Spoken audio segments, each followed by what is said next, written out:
Hello, I'm Nate, aka B-Tier Mutineer, and as part of my B-Tier guides for Dragon Age Origins, I'm going to take you through a comprehensive guide of the Warrior class. I of course have Warrior builds for your Warden or the Warrior Companions, but I also want to take you through all the stats, abilities, gear, and important elements of the class so that you can make your own builds and feel more comfortable playing a Warrior in Origins. As a note before we begin, I use the mod Dane's Fixes, which I've mentioned in many of my videos as a must-have since it fixes many bugs related to combat and mechanics and various features in the game that were not properly implemented, such as some of the item stats. Because of this, I might have a slightly different opinion on certain abilities and items since Dane's Fixes changes them and possibly makes them more or less viable than in the vanilla game. I highly recommend the mod, at least the basic bug fixes and some of the tweaks, though I also like a lot of the optional tweaks and extras. Let's start with the basics of the warrior class, explaining what a warrior can do, what types of build archetypes there are, and what stats warriors generally care about. Warriors, while not nearly as versatile as mages, can still fulfill a few different roles within your party. Generally speaking, they are meant to be either tanks who can withstand a lot of enemy attacks and draw enemy aggression upon themselves to protect their party members, or else damagers in melee or less commonly from a distance with bows. Of course, you can also go for a hybrid build of tanking and doing damage, but in that case do know that the warrior in question won't be doing either to its full potential. Let me go into a little detail about the warrior build archetypes. The tank focuses on using abilities such as Threaten and Taunt to draw enemy aggression upon themselves in order to keep their allies safe from harm.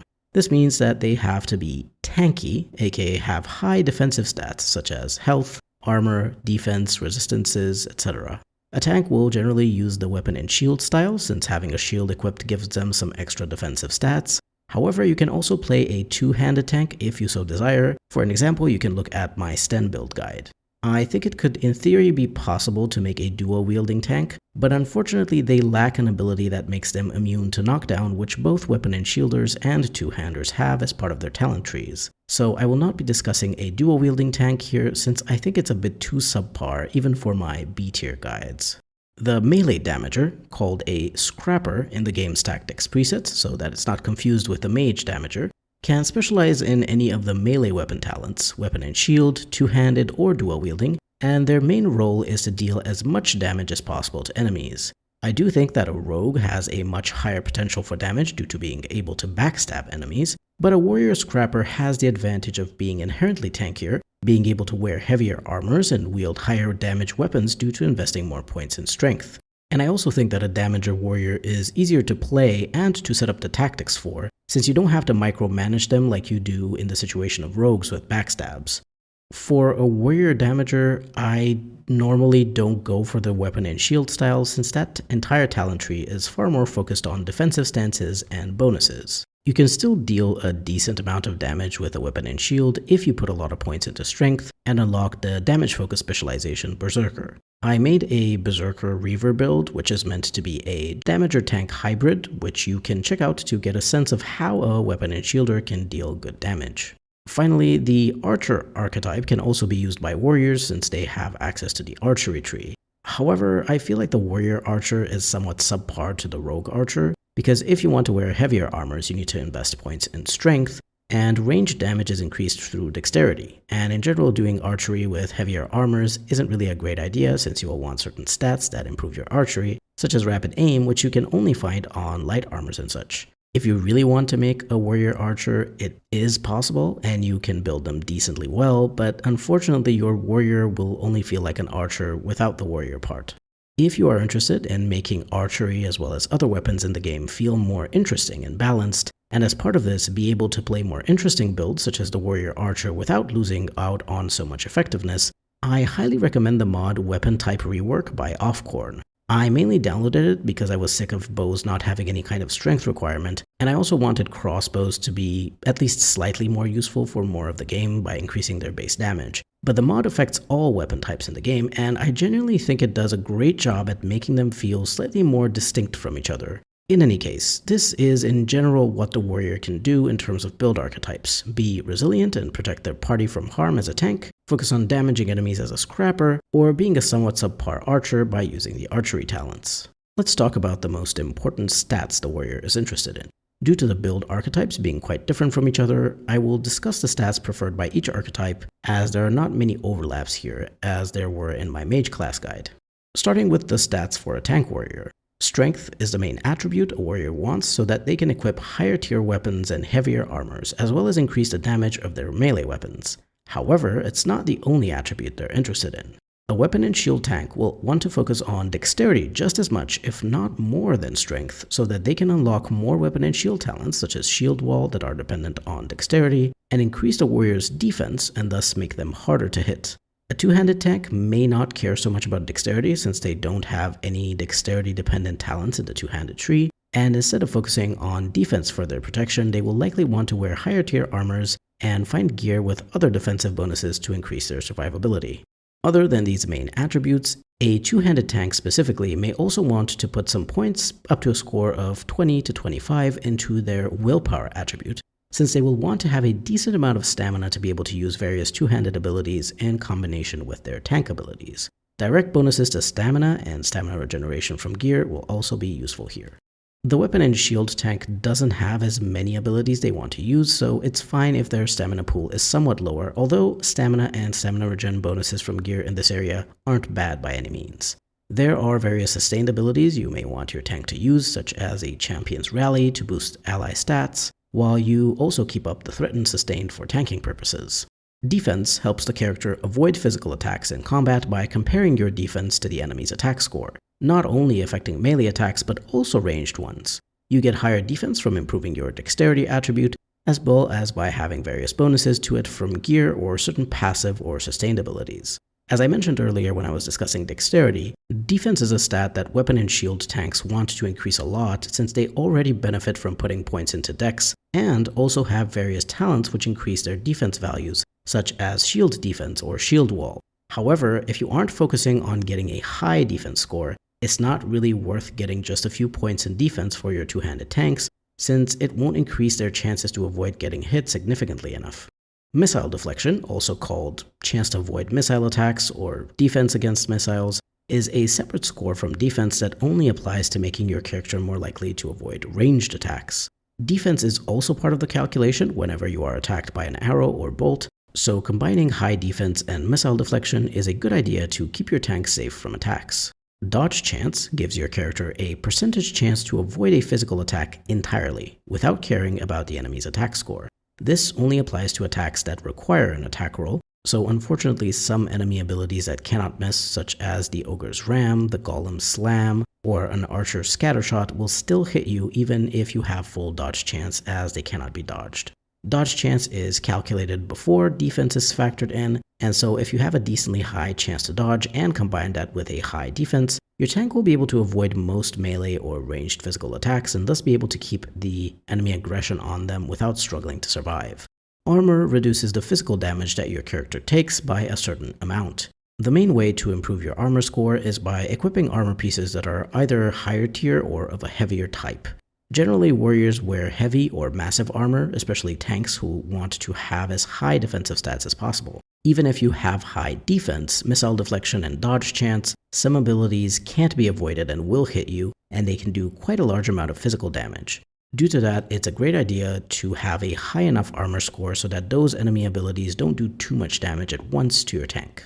Spell resistance can be crucial to have in fights against spellcasters, since it gives your character a chance to resist a hostile spell effect entirely. However, even though many builds suggest that your characters, especially tanks, should have high spell resistance, I personally find that enemy spells aren't all that terrible if you have a way to counter them. Just as one example, you can use the Force Field spell to make your tank immune to all damage in case they're under the effects of Curse of Mortality. You can dispel magical effects through the Templar ability Cleanse Area, as well as quite a few mage spells, so while spell resistance is nice to have on your tank if it's combined with other beneficial stats on gear, it's not as integral as some people may think.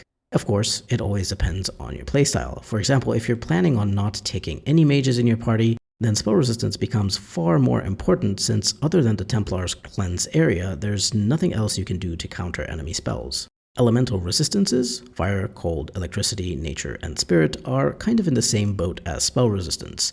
They're far too situational to be essential, but they are nice to have and can have high value in specific boss fights or against enemies that mainly do a certain type of elemental damage instead of physical damage. For example, the Archdemon in the final battle has various abilities that deal spirit damage, and for that reason a lot of people recommend that you have things like Spirit Bomb consumables and gear with spirit resistance. Personally, I've never found the Archdemon fight all that difficult, since if you're having trouble staying alive for some reason, you can just stay away from the big bad dragon while your summoned army damages it, and contribute to the fight by shooting ballista bolts at it.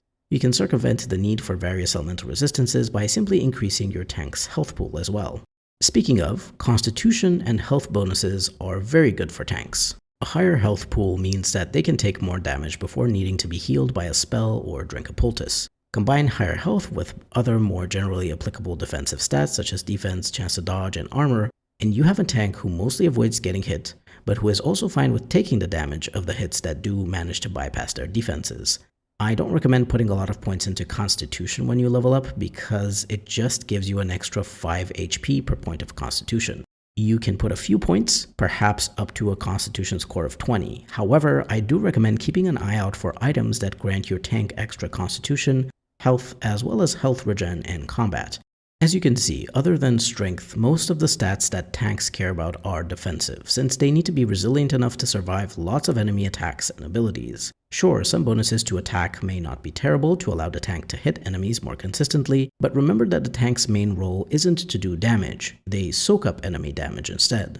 For a scrapper warrior, the stats are focused mainly on improving their offensive capabilities, though they can and will likely also pick up various defensive bonuses from the ones I mentioned in the tank stats section. Strength is still the main attribute since it will unlock higher tier weapons and armors, as well as increase the melee damage of your warrior. Dexterity will be the secondary preferred attribute for weapon and shield and dual wielding scrappers, since they will need a certain amount of dexterity to unlock various talents in their respective trees. Attack is crucial to enable your scrapper's attacks to hit enemies more consistently. You'll get a higher attack naturally from increasing your strength, and to a lesser extent your dexterity, but direct bonuses to attack from gear or other abilities are also great. Damage bonuses, or extra damage of a certain element, are extremely useful to help your scrapper deal more damage with every single hit. To a lesser extent, bonuses to damage against a certain enemy type can also be useful, though those are obviously more situational. First and foremost, the easiest way to increase your melee damage is by getting a higher tier weapon that inherently has a higher base damage, and by putting points into your strength attribute. However, certain weapons and items can also have various damage bonuses that help you out further. Certain weapons have +X damage bonuses as part of their item properties, and others have +X element damage, though those are quite rare. You can get extra elemental damage by adding elemental runes, such as frost, flame, or lightning runes to your weapons, or having one or more mages using weapon enchantment spells, such as frost weapons or flaming weapons. Additionally, you can have weapons with plus damage versus darkspawn, undead, or dragons, or add to your weapon silverite runes for damage versus darkspawn, or cold iron runes for damage versus undead. If you know that you are mostly going to deal with one of these enemy types during a quest or in a certain area, you can prepare in camp by adding these runes to your weapons, thus increasing your scrapper's effectiveness against that enemy type. Armor penetration helps you deal more damage to an armored enemy, as it will reduce the effectiveness of enemy armor. The AP cap is 41. I wouldn't go out of my way to get as many bonuses to AP as possible, but there really aren't that many offensive stats to focus on, and this does help you against basically all enemies, as all of them have some amount of armor. The mage weapon enchantment spell telekinetic weapons also increases the armor penetration of the party's melee weapons. Scrappers will also likely use their activated damaging abilities quite often, as well as want to keep up various sustained abilities which enhance their attack speed or other offensive capabilities. In order to do this, they will need a higher stamina pool and bonus stamina regeneration in combat. For this reason, you'll want to increase their willpower up to a score of 20 to 25, since that increases their stamina pool by 5 points per point of willpower. You also want to look for gear that has bonuses to willpower, stamina, and stamina regen in combat. You'll see when I discuss abilities that some sustained talents are really effective for damagers, so you definitely want to keep them up during combat. Critical chance and critical/backstab damage bonuses can be good for certain types of scrappers who want to focus on dealing critical hits more often. However, there aren't enough sources of crit chance in order for it to be high enough to make most of your attacks and abilities crit, So a crit-based build, at least for warriors, is quite lackluster. I find that bonuses to attack, damage, and armor penetration are far more effective since they result in your warrior dealing higher damage more consistently. Finally, the archer warrior needs to focus on some specific stats that make archery viable, because unless you have those stats, archery tends to be really shitty. You likely know my stance on min-maxing. I don't like doing it. But the truth is that if you don't optimize archery at least to some extent, it will really suck. First and foremost, you need rapid aim bonuses on your gear. Without rapid aim, your archer's basic attacks will be far too slow. Unfortunately, as I mentioned earlier when discussing the archetypes, you can't find rapid aim on many pieces of gear, and most of them exist on light armor pieces. Your archer warrior is essentially forced to wear these light pieces if they want to be a good marksman, but by doing this, you kind of lose out on the whole warrior look of your character. And you'll also likely wear light armor pieces due to the other important stat that improves your ranged damage. Dexterity is basically the only attribute that archers care about because it increases their attack score for ranged attacks, their ranged damage, and also allows them to equip higher tier shortbows and longbows in the vanilla game. You'll want to put most of your warrior's attribute points into dexterity whenever you level up, and find bonuses to dexterity on gear. If you're curious about crossbows, they require strength to equip for some reason, but their damage doesn't scale with any attribute at all, so they're bad in the vanilla game, which means you don't really care to use them, and thus don't care to increase your warrior archer's strength other than a little bit to unlock some lighter gear. Attack is obviously useful to increase so that your attacks and various abilities are more likely to hit their target. You can increase your attack for ranged shots by increasing dexterity or by getting direct bonuses to attack from gear or various abilities. Armor penetration is good just as it is for melee damagers since it reduces the effectiveness of enemy armor. However, do note that the weapon enchantment spell telekinetic weapons will not affect any ranged party members since it only increases the AP of melee weapons in the party. For archers, I do find that bonuses to critical chance and especially critical/backstab damage are far more useful than they are for melee warriors. While you still can't get a super high crit chance and thus won't be able to crit all the time with your basic attacks, you do have access to two very powerful archery talents that automatically crit: Critical Shot and Arrow of Slaying. Because of this, I think it is absolutely worth it to increase your critical damage if you can. The maximum cap of critical damage bonuses from gear is plus 200%. Honestly, not sure if hitting that cap is possible, but I am sharing this number with you just so that you're aware of it. Do keep in mind for critical chance that there is a general critical chance bonus, as well as melee critical chance and ranged critical chance. As an archer, you're either interested in the basic crit chance or the ranged one. Melee crit chance obviously doesn't affect your ranged attacks. General bonuses to damage are of course useful, however, you will find them far less plentiful than those of melee weapons. There are a few bows with plus damage as well as some plus damage versus a certain enemy type. However, you will not find elemental damage bonuses on any bows, you can't add any runes to them, and weapon enchantment spells such as flaming or frost weapons won't work either. Other than the basic plus damage bonuses, you can only improve the damage done by your bows by equipping special arrows or bolts that deal extra damage of a certain element. Some of this special ammunition can also have other effects, such as a chance to stun or interrupt spellcasting. But keep in mind that these arrows and bolts are finite as you consume them when you attack, and other than the ones you can loot from some enemies or containers, they are expensive if you want to purchase them from merchants. Generally speaking, I don't bother with special ammunition, but I know that in certain boss fights or other difficult encounters, having the extra damage or the chance to stun can be extremely useful. These have been the most important stats to look for as a warrior, whether a tank, scrapper, or archer. Now that you understand what warriors are generally like, let's get into the abilities they have access to, starting with the warrior tree. It has 2 rows consisting of 4 talents each. The first row contains 3 passives and 1 sustained. Powerful is a passive that grants the warrior plus 25 health and a 10% reduction of fatigue. This fatigue reduction is impartial to armor type, making it very useful for using heavy or massive armor sets, which naturally have high amounts of fatigue associated with them. But even on a warrior wearing light or medium armor, it's still good to get the fatigue reduction, and the plus 25 health is equal to putting 5 points into Constitution, so it's quite a big upgrade, especially early on. Threaten is a sustained that doubles the threat generated by the warrior's damage, increasing enemy hostility towards the warrior with each melee attack, and thus drawing enemies away from other allies. This is a useful tank talent, although it's important to note that while this is useful, the activated talent Taunt is far better at consistently drawing away enemies from allies. I do recommend keeping this sustained, but know that it can't be used alone for proper tanking.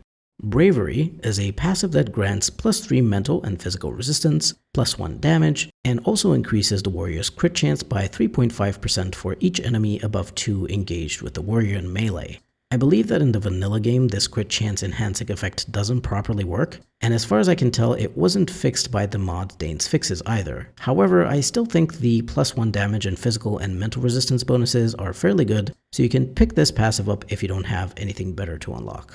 Deathblow is a passive that grants the warrior some stamina whenever they cause the killing blow on an enemy. The stamina restored is calculated based on the base value of the victim's health, and it mainly depends on the rank of an enemy. This passive is useful for warriors who rely greatly on their activated talents, since restoring stamina will allow them to use their talents more often. And more importantly, you obviously need the warrior to be able to do a good amount of damage or else be extremely lucky to land the last hit on an enemy in order to proc this effect. So for this reason, I recommend unlocking this passive only on scrappers or archers, since they deal higher amounts of damage and use activated talents more often, thus being both more likely to activate the effect and find it useful. The second row contains 1 sustained and 3 activated talents. Precise Striking is a sustained talent that grants the warrior a bonus of +10 attack and a variable amount of melee crit chance based on their character level, while giving them a penalty of -10% to their attack speed. The maximum melee crit chance bonus from this ability is +15%, achieved at the max level of 25 in Origins. Do keep in mind that this bonus is only applied to melee weapons, not ranged ones. I think that you can use this for certain scrapper warrior builds since the crit chance and attack bonuses are good, but I would use it in combination with something that increases your attack speed, such as the dual weapon momentum sustained talent or a mage's haste spell. The crit chance bonus will obviously be quite small for most of the game, but I think the attack buff at the very least is decent if you can offset the attack speed penalty. Taunt is an activated talent that generates a large amount of threat in a 10-meter sphere around the warrior. This is an absolutely essential talent for tank warriors, even more so than Threaten, since with it you can immediately increase enemy hostility towards your tank, whereas with Threaten you have to slowly draw enemies as your warrior attacks and deals damage to them. You either want your tank to use this talent on cooldown if you don't care much about them using other talents, or else use it whenever one of your squishy allies is attacked by an enemy, although to draw that enemy away they first have to be close enough to the enemy in question. Disengage is a talent that has the opposite effect of Taunt.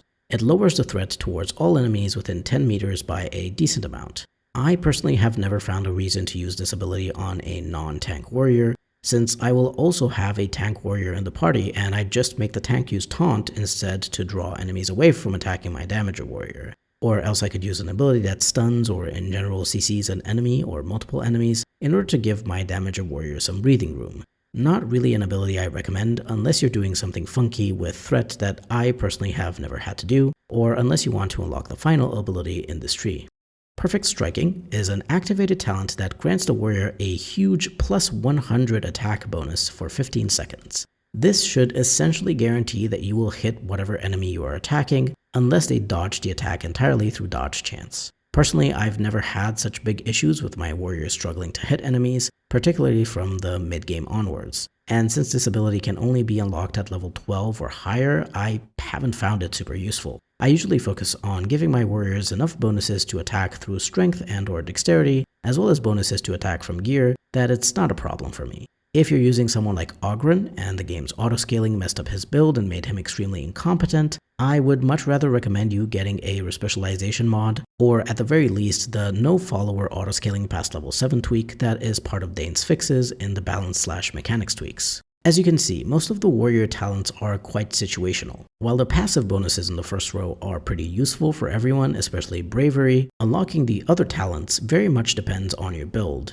Taunt and Threaten are tank essentials, and the other ones are possibly useful in some builds but not required. The weapon style talents are far more relevant to unlock as they allow you to focus on one style of combat out of Weapon and Shield, dual wielding, two-handed, and archery. The Weapon and Shield tree is the bread and butter of the tank warrior because it offers more defensive bonuses than the other weapon styles. Equipping a shield already gives you extra defense and missile deflection, and on top of that, you can also get various sustained and passive talents that further increase your defenses. This tree has 3 rows consisting of 4 talents each. The first row consists of activated aggressive abilities that CC and damage a single target. Shield Bash does what it says on the tin, bashing a target with the warrior's shield and knocking the target down unless it passes a physical resistance check versus the warrior's strength. The bash has a +10 to attack, making it more likely to hit its target. I find this talent extremely useful to quickly knock down dangerous enemies that don't have high physical resistance, such as spellcasters. It's a great way to interrupt them from casting a longer spell if you're next to them, and generally try to protect your warrior or another ally from a dangerous ability that an enemy is starting to use. Shield Pummel does a regular attack with 2 shield hits, with the possibility to stun the target unless it passes a physical resistance check versus the warrior's strength. Even if the attacks part of this ability don't hit, the stun will still occur if the target fails the resistance check. I like to use this ability similarly to Shield Bash in order to quickly interrupt an enemy from using a dangerous ability, or else disable them for a little bit so that they're easier to hit and kill. Overpower bashes a target with a warrior's shield 3 times. All hits are automatic critical strikes if they manage to connect, which means you can shatter a frozen or petrified target with this. If the last strike connects, the target is knocked down unless it passes a physical resistance check against the warrior's strength. If the target is successfully knocked down, their attack and defense scores will also be reduced by 5 for the next 10 seconds. In the base game, there is a bug that causes the Shield Mastery passive to actually reduce the damage of this ability, but if you have Dane's fixes, you don't have to worry about that. Even so, I wouldn't use this ability for damage anyway. The knockdown is the important thing here, as are the guaranteed critical hits that can shatter a target if they connect. Assault causes the warrior to quickly strike the target 4 times, gaining +8 attack and +3 armor penetration for these strikes, but the damage is reduced by 40% for each successful hit. This ability can be used particularly well as a finisher on targets that have decently low HP to kill them faster than with the use of regular attacks. The second row has 2 sustained talents and 2 passives, all about increasing the defenses of the warrior through their shield stance. Shield Defense is a sustained talent that grants the warrior +5 defense and missile deflection, but -5 attack. Various passives improve this ability, removing the attack penalty and adding extra bonuses to defense. Generally, this is a good sustained to keep up on a non-tank warrior because it increases the warrior's defense without impeding their damaging abilities much. It's good on a tank in the early game, however from the mid-game onwards, I recommend using Shield Wall on your tank once you upgrade it with Shield Expertise. Shield Balance is a passive that directly improves shield defense, removing the -5 attack penalty from it. Shield Wall is a sustained talent that grants +5 armor and +10 missile deflection, but at the cost of reducing the warrior's damage by 20%. In the base game, it seems that the damage is not actually reduced, but with Dane's fixes, this effect is properly implemented. The Shield Expertise passive also makes the warrior immune to knockdown while this mode is active, which is why I recommend using this on your tanks, as it is very useful for them to stay upright at all times. You can also get a bonus to defense for this mode by unlocking the Shield Mastery passive.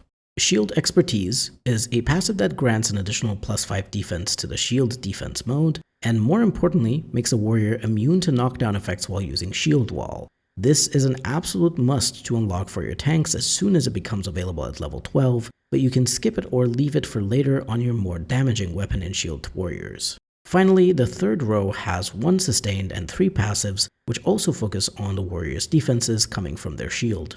Shield Block is a passive that no longer lets enemies receive a flanking bonus when attacking the warrior on the shield carrying side. There's a huge text block on the wiki that says there's a bug with this ability that causes the exact opposite to happen. The attacker is unable to backstab the warrior on the weapon side instead of on the shield side, but in all honesty, it's fine. At least it still has an effect of preventing backstabs from one side. Shield Cover is a sustained talent that grants +10 missile deflection to the warrior. The Shield Mastery passive further upgrades this mode by giving it an additional +10 missile deflection. Generally speaking, I would just use Shield Defense or Shield Wall since those also have a good enough amount of missile deflection themselves, and defense is also factored into defending from ranged attacks. However, in the early game, you may find this mode useful, specifically when you're in a fight against 3 or more archers, because it will take you some time to reach them and kill all of them, so giving your warrior some missile deflection without any penalties is good.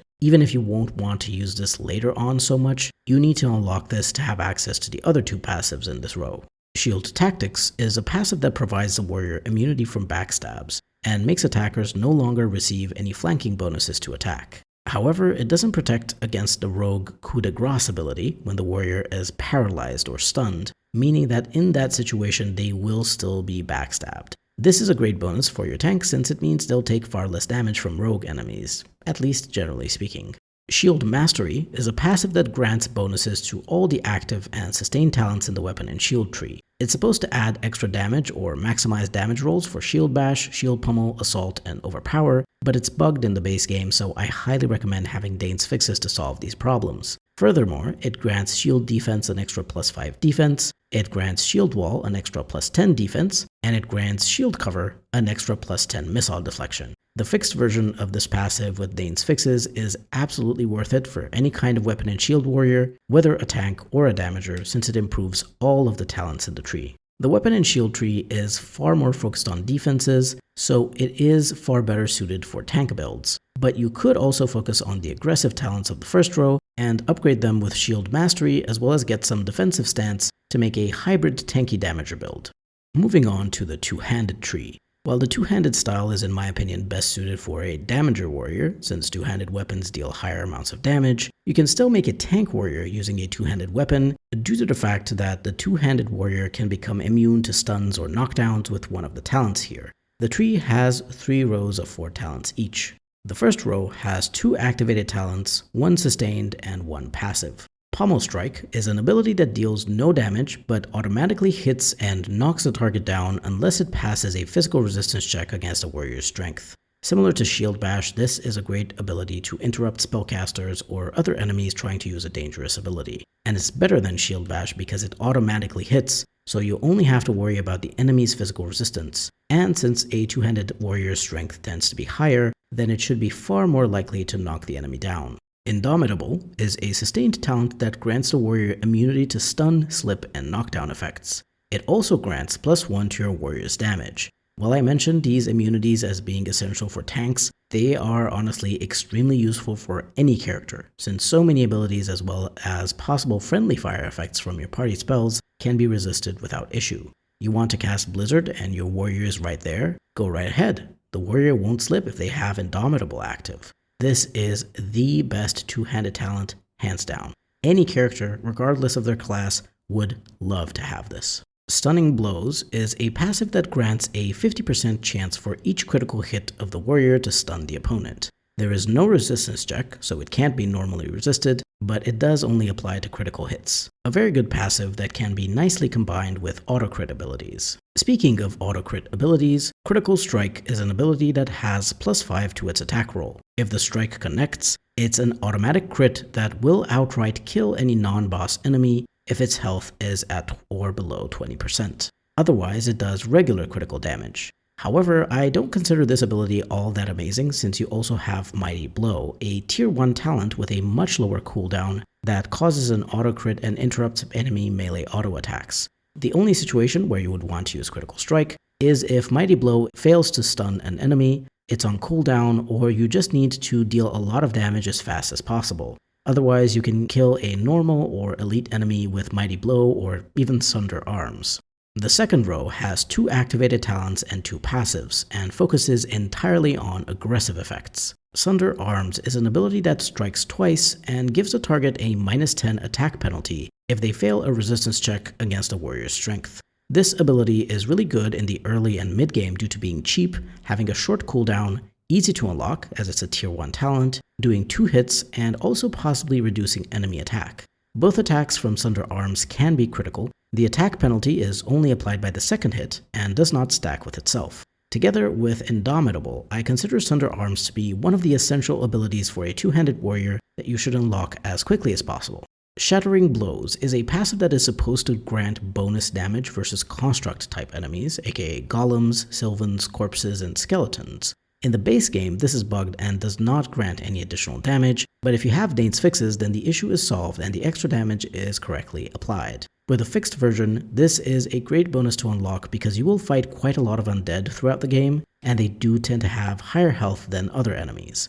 Golems and Sylvans are only encountered rarely, but the extra damage is welcome nonetheless. Sunder Armor strikes twice in rapid succession and gives the target a -20 armor penalty for 10 seconds if it fails a physical resistance check against the warrior's strength. Similarly to Sunder Arms, the armor penalty is only applied by the second hit and doesn't stack with itself. I assume both strikes can crit, but I'm not 100% sure. Just like with Sunder Arms, this is a pretty great talent due to striking twice, although it's not as cheap and has a longer cooldown. I personally use this against enemies I know have higher armor scores, such as elite or higher rank melee enemies like Hurlock and Genlock Alphas, Ogres, Revenants, Golems, Sylvans, and Dragons. Unfortunately, no one has collated a list of the general armor scores of enemies, so I can't give you exact numbers or tell you which enemies exactly have around 20 or more armor for this to be super effective. But generally speaking, elite or boss enemies, especially melee ones, will tend to have high armor scores, and you should use this talent on them. Destroyer is a passive that causes your warrior's critical hits to inflict a penalty of -5 armor for 3 seconds. The effect of multiple blows do not stack. In the base game, this just works with the warrior's critical hits, but it's supposed to be all the warrior's attacks. But you know the drill. If you have Dane's fixes, then this issue is solved, and it will make all your warrior's attacks reduce an enemy's armor for a bit. It's not a huge bonus by any means, but it does allow you to essentially do 5 extra damage per hit to an enemy if they have 5 armor to begin with, and thus kill them faster. Finally, the third row has 2 activated talents, 1 passive, and 1 sustained talent, also focusing on damage. Mighty Blow is a cheap strike that has +10 attack and becomes an automatic crit if it connects with the target. The strike also applies a special heavy impact effect on normal or weaker enemies, interrupting basic attack animations. In the base game, it was supposed to also apply a penalty to movement speed to the target unless it passes a physical resistance check against the warrior's strength, but for some reason this wasn't implemented. Dane's fixes implements it, making the ability even better. Very useful as an auto crit, especially a cheap one that is more likely to hit with that +10 attack bonus, because you can combine it with the stunning blows bonus as well as have a chance to shatter frozen or petrified enemies with it. Powerful Swings is a sustained talent that grants +5 damage but imposes quite large penalties of -10 to both attack and defense. The two-handed strength passive reduces the penalties to only -5. I would only use this mode on a damager two-handed warrior, and only if you upgrade it, because otherwise the -10 penalty to attack and defense is too much. I don't recommend using it in the early or mid-game because you will likely struggle to actually hit enemies unless you have a mage to buff your attack with heroic offense, a bard with Song of Courage, a champion warrior's upgraded rally, or Shale's Stone Aura. I'd rather just unlock other talents during the earlier levels while you improve your warrior's attack by increasing their strength, and then once you get the upgraded version of Powerful Swings later on, you can use it without issues. Two-handed strength is a passive that upgrades Powerful Swings and reduces the penalties to attack and defense while you have the mode active to be only -5 each. Additionally, your warrior's armor penetration score is increased by 25%. You won't see this bonus on the character screen, but it is taken into consideration when calculating your damage. Two-handed Sweep is an activated talent that is the only area of effectability two-handed warriors have access to. The warrior swings their two-handed weapon in an arc around them, dealing normal damage to enemies it hits and knocking them down unless they pass a physical resistance check versus the warrior's strength. The hits can be critical, and the weapon damage roll is maximized. Area of effect abilities are always good, so it's a real shame that this particular one is at the very end of the row. I consider abilities like Indomitable, Sunder Arms, Sunder Armor, and Mighty Blow to simply be higher priority to unlock, since Two-Handed Sweep is so far in, but after you pick those up, you could beeline towards this if you're building a damage or two-handed warrior, since this should help your warrior take down enemies faster.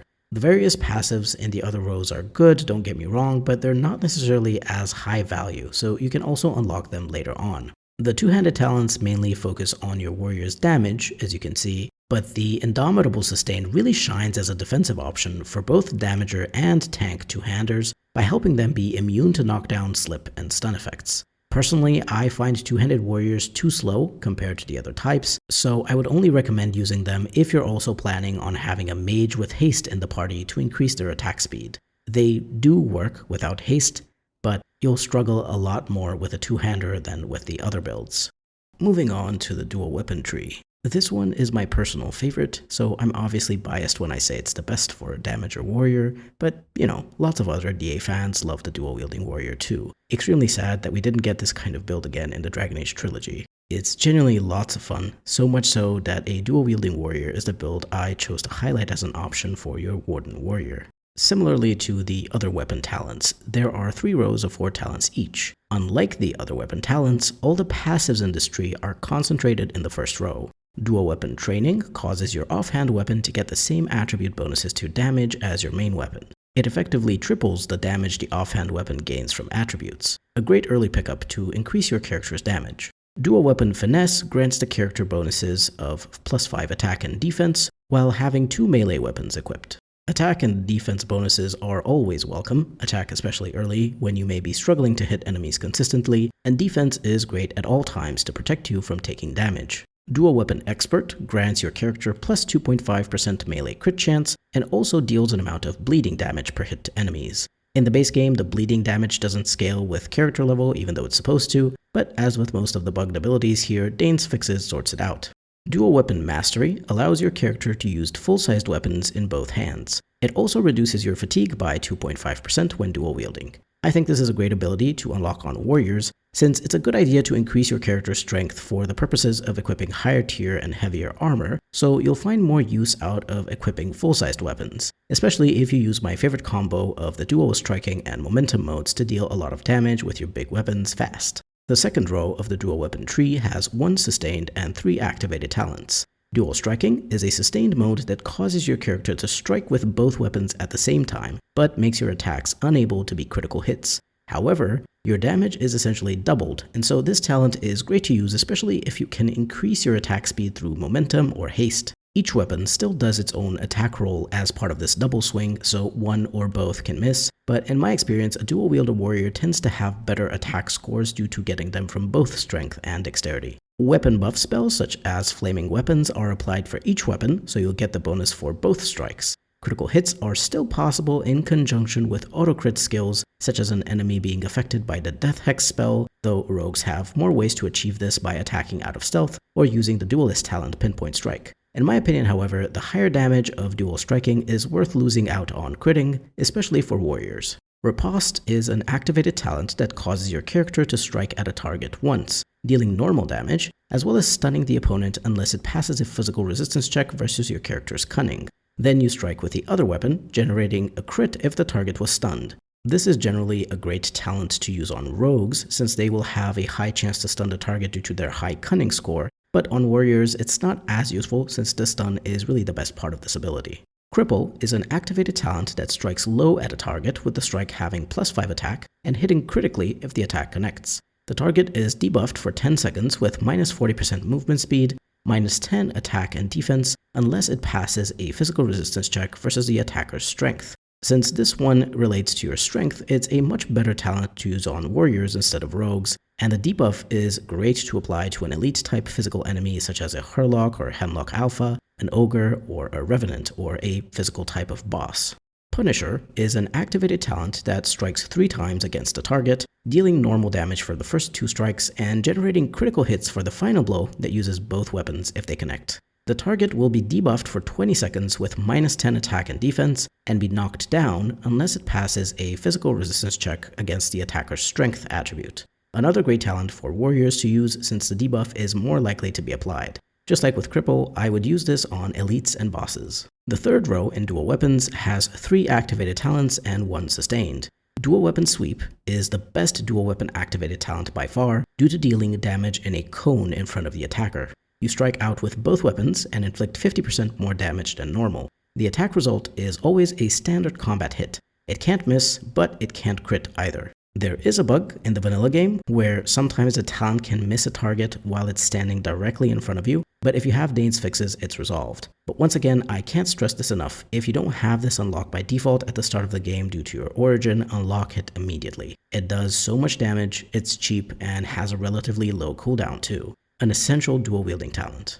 Flurry is an activated talent which strikes 4 times, 1 attack with both weapons, then 1 with the main hand and 1 with the offhand. executing this attack combo with much faster than normal speed. The hits can be critical, so this is quite good if you have a high crit chance. Personally, I don't tend to use this ability a lot since I just prefer using momentum to increase my attack speed in general, and dual striking on warriors to double the damage of each strike. Flurry can be fine, but if your auto attacks are faster and better, then you don't need to bother with it. However, you do need to unlock it in order to get the next ability in the row. Momentum is a sustained talent that increases your character's attack speed by about 43%, although it also imposes a penalty of -2 stamina regeneration. In the vanilla game, there's a bug if you're using haste and momentum together, which causes you to lose the speed bonus, but Dane's Fixes solves this problem. In my opinion, momentum is one of the essential talents for dual wielders that you'll use even if you aren't using dual striking, simply for the fact that more attack speed means more overall damage. The -2 penalty to stamina regen can be offset quite easily. You already have plus 0.5 stamina regen from the improved combat training skill, and you can get various bonuses to stamina regen from armor pieces, accessories, and even a few weapons such as Duncan's Sword, Merrick's Blade, and the War Axe, the Veshial. I'd focus on the armor pieces and accessories since you can get quite a decent number of these early on, or might already have a couple of them if you have the promo items, or you've done various achievements from DLCs. Whirlwind is an activated area of effect talent that damages enemies in a 2.5 meter sphere around the character. You strike out at surrounding enemies with both weapons, and each hit can be a critical. Normally speaking, I don't bother using this ability since I'm usually not actually surrounded by enemies, and so I prefer using dual weapon sweep, but in case you do actually have enemies surrounding you, then it would be great to use Whirlwind to damage them all at once. The dual weapon tree is honestly one of those where no ability is truly useless, even if 2 or 3 of them are not as good depending on your build. For warriors, I generally recommend unlocking the whole tree unless you want to use up more of your points on specializations or something. In that case, you could skip out on Riposte, Cripple, and Punisher, because Riposte likely won't work to stun most enemies since your warrior won't have high cunning, and Cripple and Punisher aren't the most amazing abilities ever, even though they can debuff an enemy's attack and defense significantly. Finally, we reach the Archery tree, which I can't really say many good things about. I already mentioned this when I talked about archetypes and which stats each archetype needs, but archer warriors will really just be a lesser version of an archer and a lesser version of a warrior. As an archer, you don't really care to use heavy armor, so you'll only put enough strength to equip the highest tier light armors, or only invest in dexterity if you have the dexterity light armors mod. And you'll want to use longbows or shortbows since crossbows don't really scale well later into the game, at least in the vanilla game. The only advantage I can give the warrior is that you could use the Berserker specialization to increase your damage by having a melee weapon equipped as part of one weapon set, activating Berserk for the damage bonus, and then switching to your ranged weapon which will keep Berserk active. But I hate doing this kind of out-of-the-way min-max shit, frankly, so as it stands, despite the fact that I'll describe these archery talents for you, I do not recommend making a warrior archer. In the archery tree, there are 3 rows of 4 talents each. The first row has 2 passives and 2 sustained talents. Melee Archer is a passive that allows your character to keep firing their arrows without interruption even when getting attacked. This is the most important ability that every archer must have because there are all sorts of combat scenarios where you will fight in constricted areas and thus your archer is likely to get hit quite a lot, especially in the early game. So unlock this at the very start of the game if you want to play an archer. Aim is a sustained talent that doubles your critical chance from gear bonuses and grants +10 attack, +2 damage, and +3 armor penetration, while increasing aim time by 1.5 seconds. Master Archer increases the bonuses to these stats. This is a great ability to use from the mid-game onwards, but in order to use it effectively, you need to get gear that has the rapid aim property to essentially offset the aim time penalty of aim. Until then, don't unlock this. Defensive Fire is a sustained talent that grants +15 defense while active, but increases aim time by 1.2 seconds. Master Archer doubles the defense bonus. Keep in mind that Rapid Shot, Aim, and Defensive Fire are mutually exclusive, so you can only have one of these active at a time. There might be situations when you want this active, like if perhaps you're trying to solo the game as an archer, but I personally have never used it. Master Archer is a passive that grants bonuses to many of your archery talents. Aim receives a further bonus of +5 attack, +2 armor penetration, and +1 damage. Defensive Fire gets another +15 defense, effectively doubling its defense bonus. Crippling Shot and Arrow of Slaying get +15 attack each. Critical Shot gets +10 armor penetration. Rapid Shot gets an increased aiming speed bonus of 100%. Shattering Shot provides an additional -10 reduction of the target's armor. Finally, this passive eliminates the penalty to ranged attack speed when wearing heavy chest armor, although massive chest armor still carries the penalty. However, you can equip heavy or massive helms, gloves, and boots without affecting your ranged attack speed, though I don't necessarily recommend it.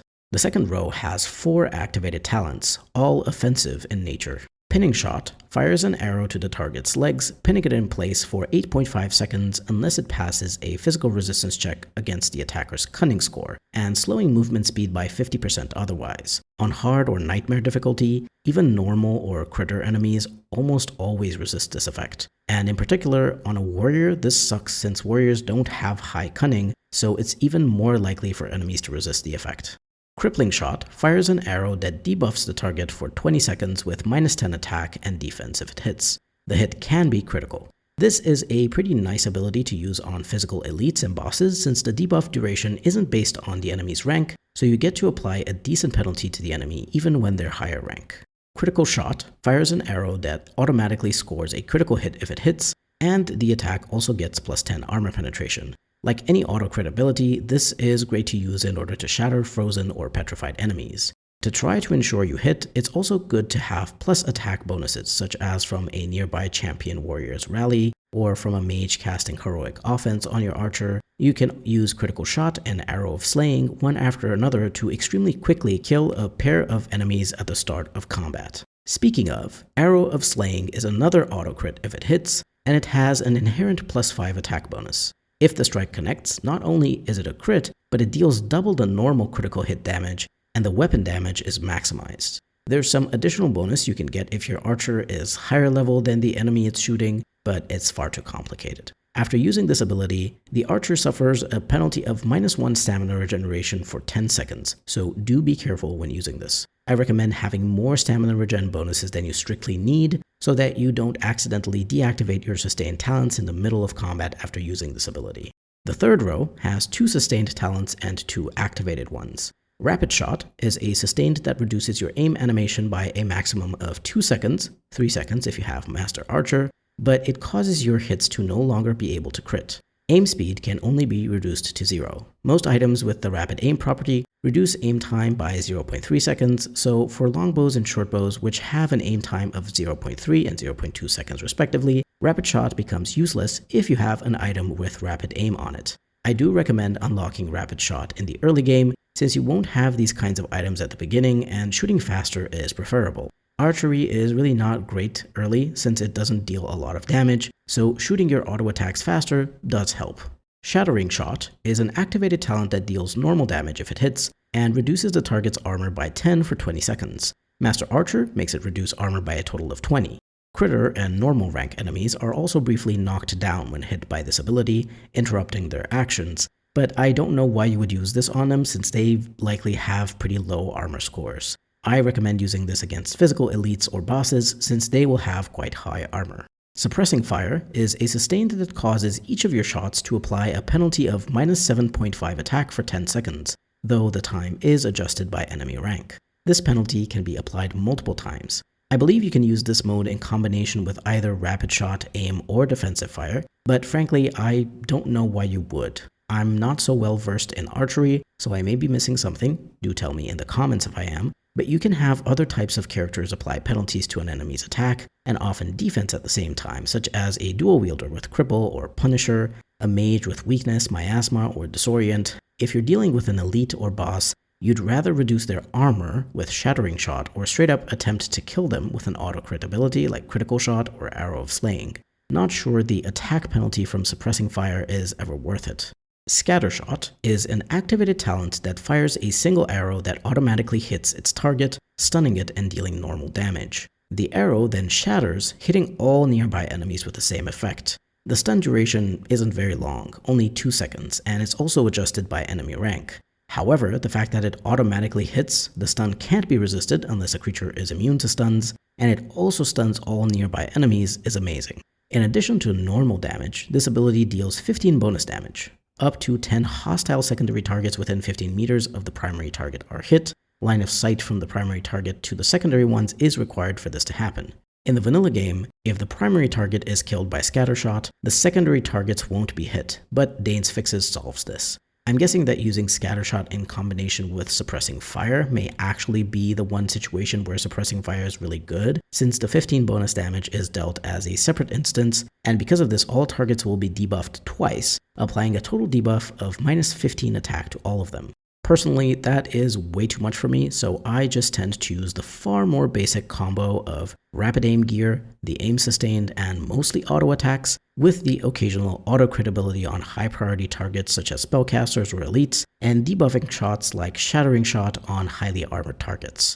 Though do keep in mind that I mostly don't play archers other than perhaps letting Liliana do her own thing, so take everything I say with a grain of salt. Still, hopefully this information helps you understand how archery works, whether you want to use it on a warrior or a rogue. Next, let's discuss the specializations warriors have access to. You'll be able to unlock 2 specializations, as you get 1 specialization point at level 7 and another one at level 14. The 4 warrior specializations are Berserker, Champion, Reaver, and Templar. The Templar is generally good for warriors of all kinds due to having great utility against spellcasters and demons and such. The Champion can also be useful for both tanks and damagers due to the utility of its talents, but I'd say that for damagers it's way better for dual wielder warriors. The Berserker is great for damagers only, and finally the Reaver is best for tanks because it can improve the effectiveness of the taunt and threaten abilities, which are crucial for tanking purposes.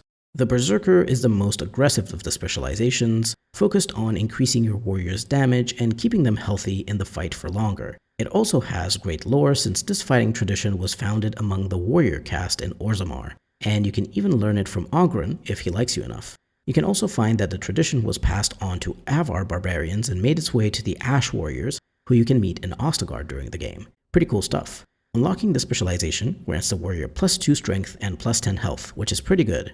Strength increases your damage and attack, and extra health is always great to have. This specialization has 1 sustained, 1 activated talent, and 2 passive bonuses. Berserk is the main star of the show, a sustained talent that grants +8 damage and +10 mental resistance while also having a -2 penalty to stamina regeneration. It can also be improved by passives. Constraint negates the stamina regen penalty, and Resilience adds a health regeneration bonus. The +8 damage is really a huge increase, but obviously prior to unlocking Constraint at level 10 to remove the stamina regen penalty, you have to have enough gear or bonuses to stamina regen in order to be able to keep Berserk sustained easily. Resilience is a passive that grants a +1.5 bonus to health regen while Berserk is active, and also grants a permanent +5% nature resistance bonus to the warrior. The important thing is the health regen, though obviously nature resistance isn't bad since there are quite a few poisonous abilities from enemies that deal nature damage. Constraint is a passive that provides a +2 bonus to stamina regen while Berserk is active, which means that it offsets the basic -2 penalty that the ability has. This is really useful since it will allow you to use gear bonuses to stamina regen to keep other sustained abilities active, such as a dual wielder's momentum. Final Blow is an activated talent that drains all the warrior's stamina if the attack hits, with a strike dealing damage equal to half of the total stamina consumed. I don't generally recommend using this talent because once all your warrior's stamina is drained, various sustained talents such as Berserk, Momentum, Rally, or Aura of Pain will be automatically deactivated, and then you'll have to wait for them to come off cooldown in order to reactivate them. However, it could be possible to do a truly large amount of damage if your warrior has a lot of stamina bonuses from gear, and you use this ability when you're at full or nearly full stamina. I would generally use this on a two-handed warrior that has many such stamina bonuses, as well as a decent amount of points invested in willpower, not so much on a dual-wielding damager.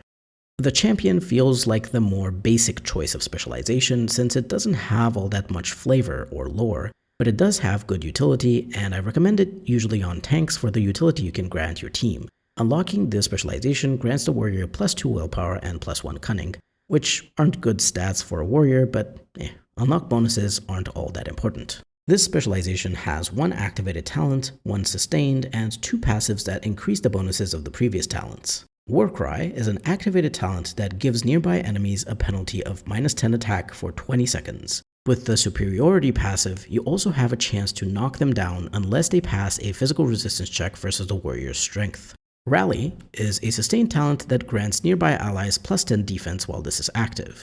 With a Motivate passive, your allies also get a +10 attack bonus. Do keep in mind, however, that the warrior also gets a penalty of -2 stamina regeneration while this is active, so be careful to have gear that offsets this penalty in order to be able to keep it sustained without issues. Motivate is a passive that upgrades the rally talent to also grant a +10 attack bonus. Superiority is a passive that upgrades the Warcry talent to have a chance to knock down enemies. I like to use the champion specialization on my tanks, especially if I'm also using other melee damagers such as a dual-wielding rogue or warrior or a two-handed warrior. Getting those bonuses to defense and attack from rally can be really good for your damager allies, and of course debuffing and possibly knocking down enemies is always great. But you can absolutely also unlock the champion specialization on a dual-wielding damager as well, since the bonus to defense from rally together with the debuff on enemy's attack can turn you into an unhittable character if you also increase your defense through dexterity and other bonuses.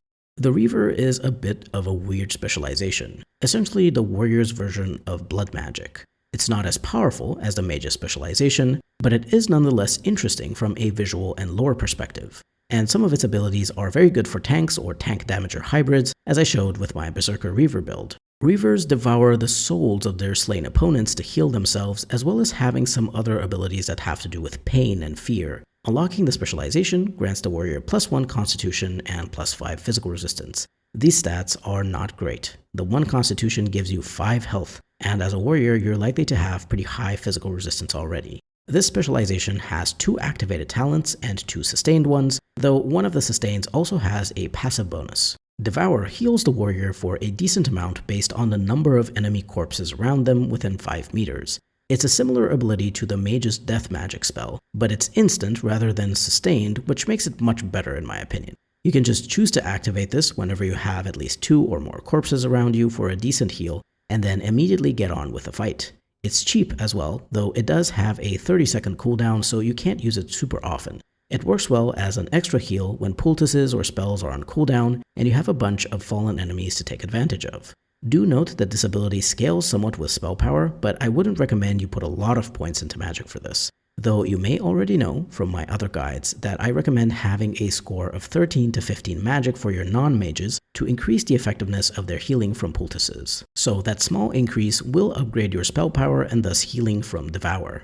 Frightening Appearance is an activated talent that makes a target cower in fear if they fail a mental resistance check versus the warrior's strength. It also buffs the threat generated by taunt by 100. It's supposed to also increase the threat generated by your warrior's attacks when Threaten is active, but it isn't properly implemented in the base game. However, as per usual, it works if you have Dane's fixes. This talent is much more useful than it seems at first glance. It will completely disable powerful physical enemies such as ogres for a long time because their mental resistance stat is low. Even if your warrior doesn't have very high strength, such as being a dual wielder investing mainly in dexterity, you'll still likely be able to disable many enemies. It functions essentially the same as the Horror spell, but it doesn't have to deal with magic resistance. Aura of Pain is a sustained ability that deals spirit damage to the warrior as well as hostile targets within 4 meters, but also gives the warrior a penalty of -5 health regen. Having higher spirit resistance will not decrease the self-inflicted damage since it's a special kind of damage. Do note that unlike mana regen, health regeneration rate is capped on the low side at 0, so characters can't lose health over time when they have technically negative health regeneration. Even so, due to the fact that this damages your warrior just as much as it damages enemies around, I wouldn't use it unless you have a lot of enemies around and are either planning on getting healed by spells or poultices, or have high health regen from something like the Life Giver Ring. There's also a bug with the dual-wielding passive ability, Dual Weapon Expert, but as always, Dane's Fixes takes care of it. Blood Frenzy is a sustained ability that grants +1 damage for every 10% of health the Reaver is missing from their maximum, with +1 damage at 90% HP and a maximum of +9 damage when at 10% HP. It also grants a penalty of -5 health regen, and the same thing about not losing health over time is also applicable here. While Aura of Pain deals direct spirit damage to enemies, this just increases your warrior's damage.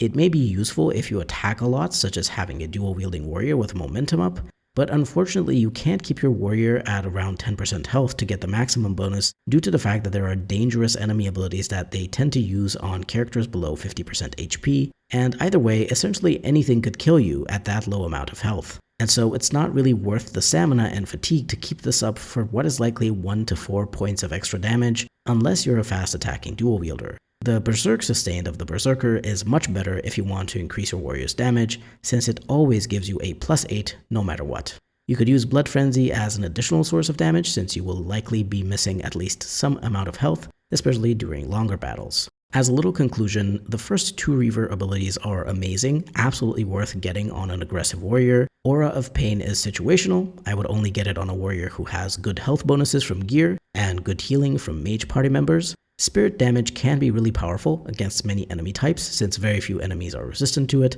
and no one is immune to spirit damage. But do be careful with the self-damaging aspect. And finally, I personally wouldn't use Blood Frenzy, since it's a too small damage bonus realistically, and there's way better abilities to increase your damage with. Finally, the Templar Specialization provides nice anti-magic utility for warriors of any kind. Unlocking the specialization grants the warrior +2 magic and +3 mental resistance. The +2 magic is alright for the purposes of increasing the effectiveness of healing poultices, but that's about it. Mental resistance is very rarely used as a stat to resist enemy abilities, so it's kind of useless. But as I said, in the grand scheme of things, these specialization unlocking bonuses don't matter that much. The Templar has 2 passives and 2 activated talents.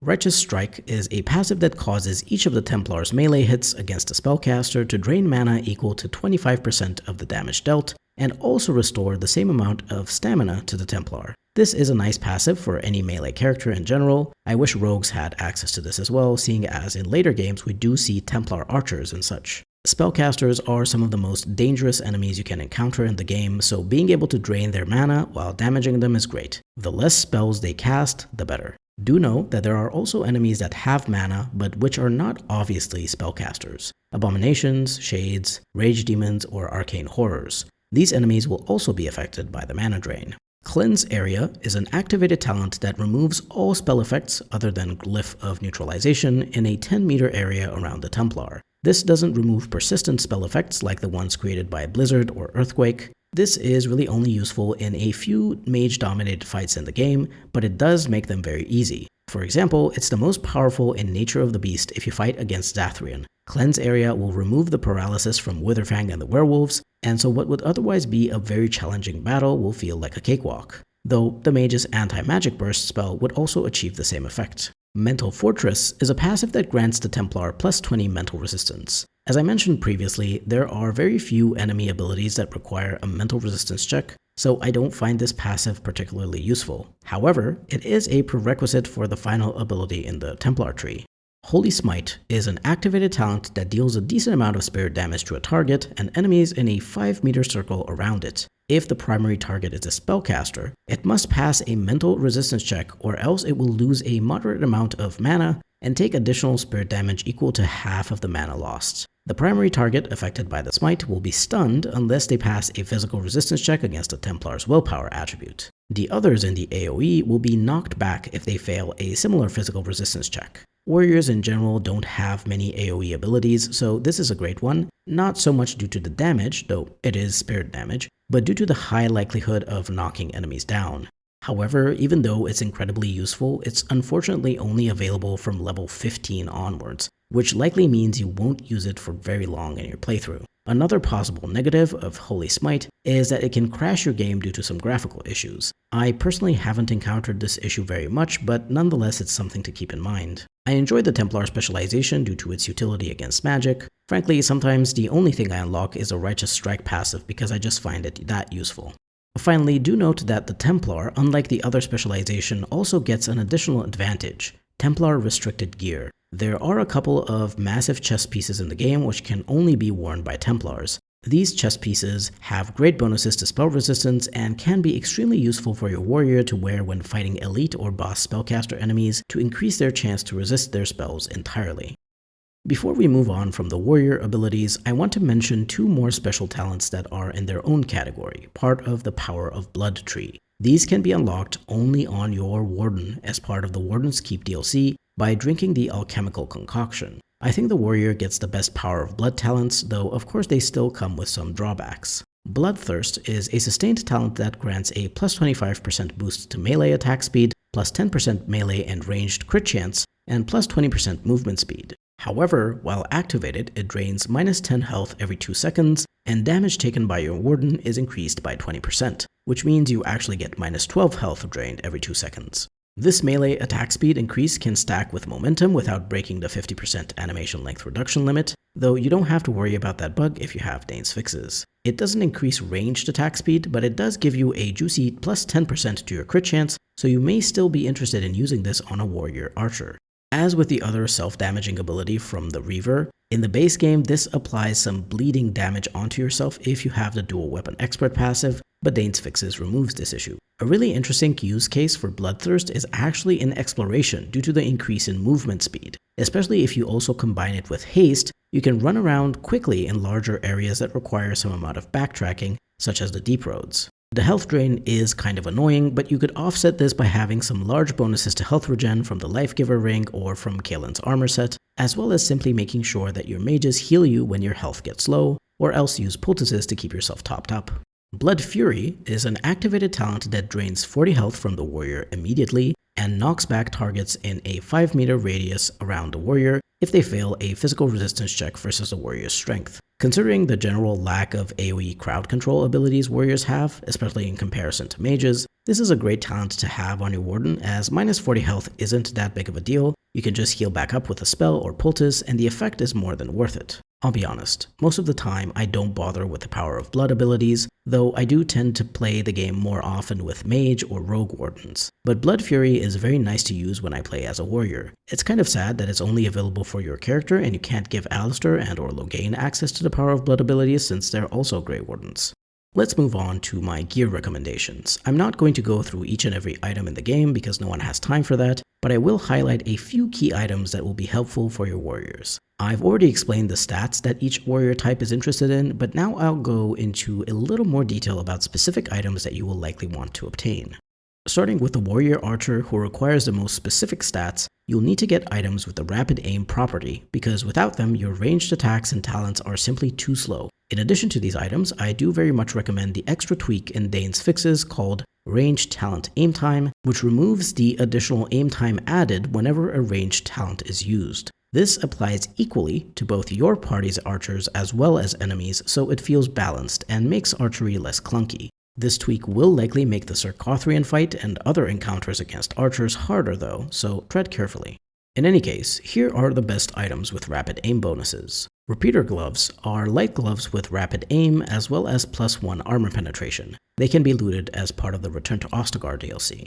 Kaminay's Barbute is a medium helmet that grants rapid aim as well as chance to avoid missile attacks. It can be purchased from Gorham's updated stock in Denram after completing 3 main quests. There are some longbows you can find with this property, such as Fallon Din's Reach, a longbow with +2 damage and rapid aim, which can be found in the Dragon's Hoard in the Brazilian Ruins upper level. Spear Thrower is another good bow with rapid aim and +2.5 armor penetration, which can be looted from the Genlock Forgemaster in the Dead Trenches in the Deep Roads. The Sorrows of Arlathan grants +3 damage, rapid aim, +6% ranged crit chance, and +3 armor penetration, but you only get access to it in your inventory if you've completed the Scrying Ritual in the Witch Hunt DLC. There is of course Farsong, which has +2 damage, rapid aim, +3% ranged crit chance, +10 attack, and +10% critical damage, which can be purchased from the new blacksmith in Redcliffe if you kill Owen or refuse to save his daughter from the castle.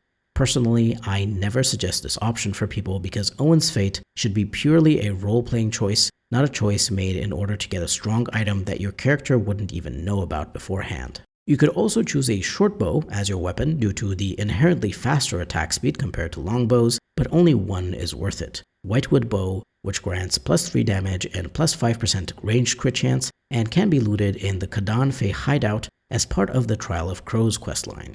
Other than rapid aim and good offensive stats on your bow, the main thing I recommend for archers is to look for bonuses to dexterity, as it will increase your damage as well as your attack and defense scores. Ideally, use light or medium armor and only use a heavier piece if it's really worth the extra fatigue. And keep in mind that even with Master Archer unlocked, you shouldn't be wearing massive chest pieces due to a big penalty to archery.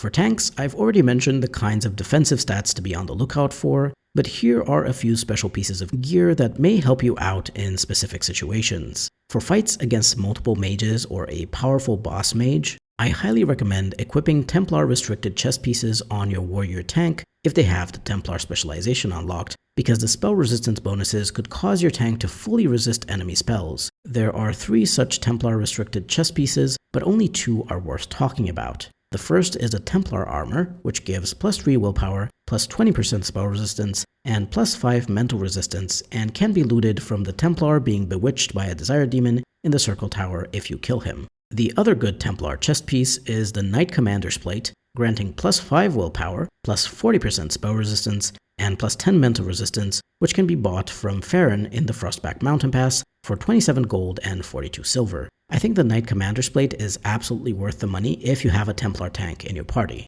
But do keep in mind that I only recommend having these chest pieces equipped when you're actually fighting multiple mages or very powerful ones. Otherwise, the spell resistance is useless if you're mainly fighting physical damagers. It's also useful to have spell resistance from other sources such as accessories or Dwemer weapon runes in areas or quests where you will have to fight spellcasters. Other than this, keep an eye on whether enemies are dealing a particular type of elemental damage so that you can get some resistance to that element if needed. You can get bonuses to various elemental resistances from gear, consumables, and also the Mage Spell Heroic Defense, which I do recommend casting on tanks because it increases all their elemental resistances, plus defense and physical resistance. If you want to fight the High Dragon on the mountaintop, or another High Dragon as part of a companion quest, you should know it will do a high amount of physical damage as well as fire, so having a tank with high armor and fire resistance is important when going in to fight this enemy. Use massive armors or high tier heavy armors with high base armor scores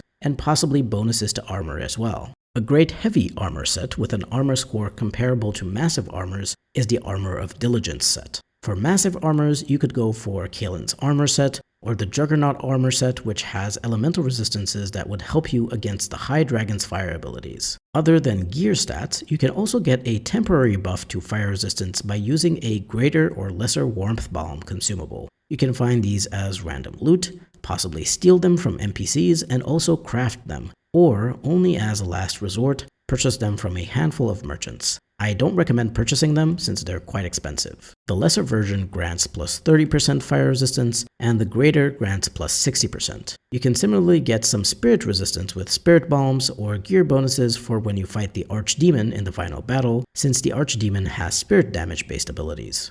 Finally, for Scrapper warriors, you're looking to improve their damage through the offensive stats I mentioned in the stats section. Be on the lookout for weapons with high base damage, aka high tier weapons, but know that they don't have to be tier 7, the highest tier necessarily, because there are a lot of tier 6 weapons in the game that are extremely powerful, which stack up nicely against tier 7 weapons. It's also best if your melee weapons have 2 or 3 rune slots, because that will allow you to increase their damage further through elemental or anti-darkspawn or undead specific runes. Or in the case of fast attacking characters, such as dual wielders using momentum, I also recommend getting a paralyze rune in each of their weapons as well, because they will have quite a high chance to paralyze enemies since they attack so often. For two-handed warriors, the best weapons tend to be mauls. There's 2 great mauls in the game. Chastened Great Maul, which you can purchase from Gorham and Denerim after completing 3 main quests. It's a tier 7 maul that has 3 rune slots and grants plus 5 damage, plus 2.5 armor penetration, plus 0.5 combat stamina regen, and plus 75 stamina. It's the best two-handed weapon in the game, but it is really expensive. Nug Crusher is a DLC maul you can loot as part of the Return to Ostagar DLC. It's a variable tier maul from tier 5 to tier 7 based on your character's level. It has 2 to 3 rune slots, and it grants plus 4 dexterity, plus 100 stamina, and has a chance to stun enemies with each hit. This is my personal favorite maul because it's free to obtain, and I also love the chance to stun. You can of course get some pretty good greatswords and battle axes, but the best ones also tend to be DLC related weapons, such as the greatsword version of Starfang, which you can craft as part of the Warden's Keep DLC, or the battle axe Dragonbone Cleaver, which requires you to kill the Vartorol from the Witch Hunt DLC on hard or nightmare difficulty. For dual wielders or weapon and shield damagers, I mainly recommend longswords and daggers, though some war axes can also be good. Maces are unfortunately too slow and not good enough in terms of stats compared to the other weapons. For daggers, my favorites are the Edge, which is a promo DLC item, the Rose's Thorn, which is an expensive dagger that can be purchased from Garen in the Orzammar Commons, and Thorn of the Dead Gods, the tier 6 version, which you can obtain as part of the Drifter's Cash quest in the Deep Roads. For war axes, the best one is the Veshial, which you can purchase from Bodan in the party camp. It's very expensive, but it is also very good. Bloodline is a great free war axe that has extra damage versus Darkspawn, which you can loot from the Corrupted Spider Queen and Ortan Tig in the Deep Roads as part of the Dwarven main quest. And finally, Axe of the Grey is pretty good against Darkspawn, similarly to Bloodline, and you can loot it from the Grey Warden Vault in Denerim after speaking to Warden about it during the events of the Landsmeet. In terms of longswords,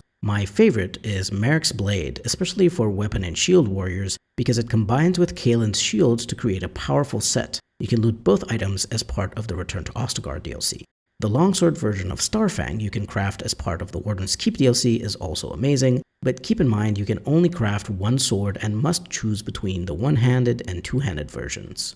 In terms of armor, I like to equip my dual wielders with medium or heavy armor and leave the massive armor for my tanks. Weapon and shield and two-handed damagers could certainly use massive armor as long as they have some kind of bonus that lowers their fatigue, so they're able to use their activated talents more often, but I still prefer using heavy armor pieces on most of them unless a set is really good.